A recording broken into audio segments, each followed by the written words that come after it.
கிறிஸ்துவுக்குள் அன்பான கர்த்தருடைய பிள்ளைகளே, உங்கள் யாவரையும் ஆண்டவராகிய இயேசு கிறிஸ்துவின் ஈடு இணையற்ற பரிசுத்த நாமத்தினாலே உங்களை ஆசீர்வதிக்கின்றேன், வாழ்த்துகின்றேன். கர்த்தர் தாமே இந்த நாளில் நீங்கள் எதிர்பார்க்கிற நன்மைகள் யாவையும் பரத்திலிருந்து உங்களுக்கு அருளிச் செய்து நீங்கள் இம்மையில் சுகித்திருக்கவும் மறுமையில் நிலை வாழ்வை சுதந்திரித்துக் கொள்ள அனுக்கிரகம் செய்வாராக. தினம் ஒரு மிஷனரி என்கின்ற தலைப்பில் இந்த நாளிலே நாம் பார்க்க இருக்க மிஷனருடைய பெயர் லூத்தர் ரைஸ். இவருடைய காலம் 1783 முதல் 1836 முடிய. இவருடைய தரிசன பூமி அமெரிக்கா. லூத்தர் ரைஸ் இவருக்கு சொந்தமாக வீடு கிடையாது, திருமணம் செய்து கொள்ளவில்லை. சுவிசேஷ சுற்றுப்பயணங்களிலேயே தன் காலங்களை செலவிட்டார். கிறிஸ்தவ இயக்கங்களை இணைக்கும் முக்கியமான பாலமாக விளங்கினார் இவர். 1783 ஆண்டு பிறந்த இவர் 1805 ஆண்டு கிறிஸ்துவின் அன்பால் ஆட்கொள்ளப்பட்டார். அதோனிராம் ஜட்சன் 1812 ஆண்டு இந்தியாவுக்கு பயணம் வந்தார். அடுத்த வருடமே அமெரிக்காவுக்கு திரும்பினார். திருச்சபையாக சுற்றுப்பயணம் செய்து மிஷனரி பணிகளின் முக்கிய தத்துவத்தை மிகவும் ஆழமாக வலியுறுத்தியும் பேசினார். திருச்சபைகள் மிஷனரி பணியில் மிகுந்த ஆர்வம் காட்டின. ஒவ்வொரு வீட்டிலும் தங்கி அவர்களோடு வேத வாசிப்பிலும் ஜெபத்திலும் தன் நேரத்தை செலவழித்து மிஷனரி பணியின் வாஞ்சையை அவர்களிடம் உருவாக்கினார். இவர் பாப்டிஸ்ட் கல்லூரி ஒன்றை ஆரம்பித்தார். அச்சிடும் சங்கத்தையும் முதல் பாப்டிஸ்ட் வார பத்திரிகையும் ஆரம்பித்தார். சிதறி கிடக்கும் திருச்சபைகளை ஒன்றிணைக்க சிறந்த சிந்தனைகளை எழுதினார். திருச்சபை பிளவுகள் என்பது அன்று மட்டுமல்ல, இன்றும் நம் சமுதாயத்தில் காண முடிகின்றது. ஒவ்வொரு திருச்சபைக்கும் ஒவ்வொரு கொள்கைகள், வழிபாட்டு முறைகள், சட்ட திட்டங்கள் என பல்வேறு விதங்களில் தங்களை பிரித்து கிறிஸ்துவின் ஒற்றுமையை காண விளைகின்றன. எனினும் இது நடைமுறைக்கு சாத்தியமில்லாத சில காரியங்களால் திருச்சபைகள் ஒன்று சேர முடியாத அவல நிலை காணப்படுகின்றது. இப்படிப்பட்ட முரண்பட்ட நிலைகளை அந்நாட்களில் கண்ட லூத்தர் ரைஸ் தனக்கு இறைவன் தந்த திட்டத்தை திருச்சபைக்குள் ஒற்றுமை ஏற்பட செய்ததின் மூலம் நிறைவேற்றினார். இவருடைய தரிசனம் மிகவும் பரந்தது. அனைத்து திருச்சபைகளுக்கும் தன்னை பொதுவாக்கினார். இவருடைய போதனைகள் மூலம் அநேக மிஷனரி சங்கங்கள் உருவாகின. நடைமுறை வாழ்க்கைக்கு முன்மாதிரியாக வாழ்ந்த லூத்தர் நம்மையும் இப்பணிகளை செய்ய தூண்டுகின்றார்.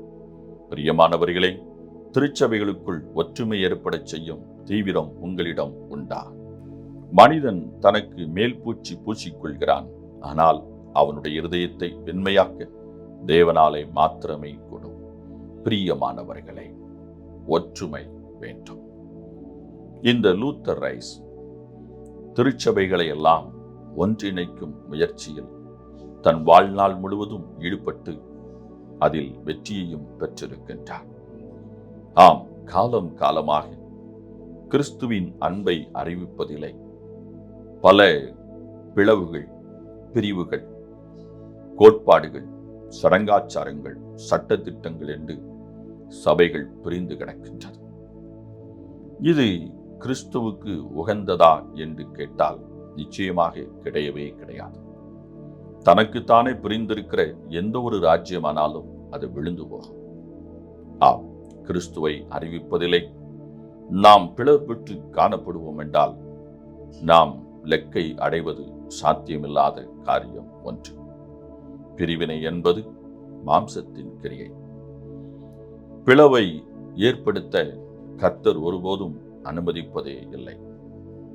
பிரியமானவர்களே, இன்று நீங்கள் திருச்சபை பிளவுபடுவதற்கு காரணமாய் இருக்கின்றீர்களா? திருச்சபை ஒன்றுபடுவதற்கு காரணமாய் இருக்கின்றீர்களா?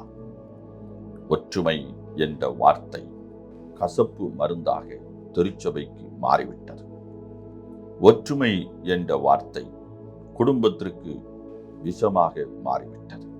ஒற்றுமை என்பது சமுதாயத்திற்கு ஒத்துப்போகாத வார்த்தை என்று ஆகிவிட்டது.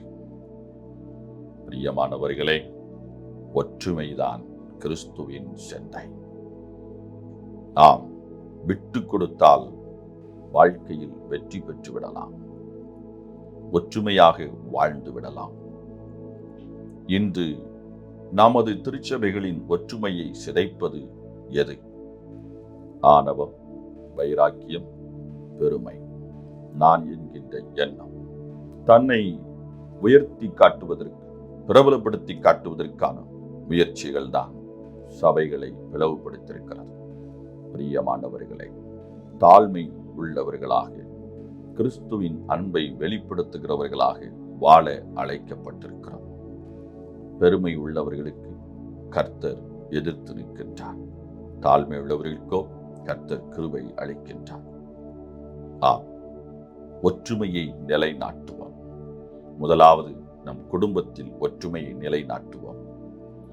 அடுத்து சபையில் ஒற்றுமையை நிலைநாட்டுவோம். அடுத்து சமுதாயத்தில் ஒற்றுமையை நிலைநாட்டுவோம். ஒன்றுபட்டு வாழ்வோம். வாழ்வில் மேன்மையை அடைவோம். சந்தோஷத்தை சுதந்திரித்துக் கொள்வோம். கர்த்தர் தாமே உங்களை ஆசீர்வதிப்பாராக. இந்த நாளின் தியானத்துக்குரிய வேத பகுதி என்னாகமம் 6ஆம் அதிகாரம், நீதிமொழிகள் 3ஆம் அதிகாரம், லூக்கா 17ஆம் அதிகாரம். இந்த வேத பகுதிகளை வாசித்து கர்த்தருடைய ஆசீர்வாதத்தை பெற்றுக் கொள்ளுங்கள். கர்த்தர் தாமே உங்களை ஆசீர்வதிப்பாராக. ஆமென்.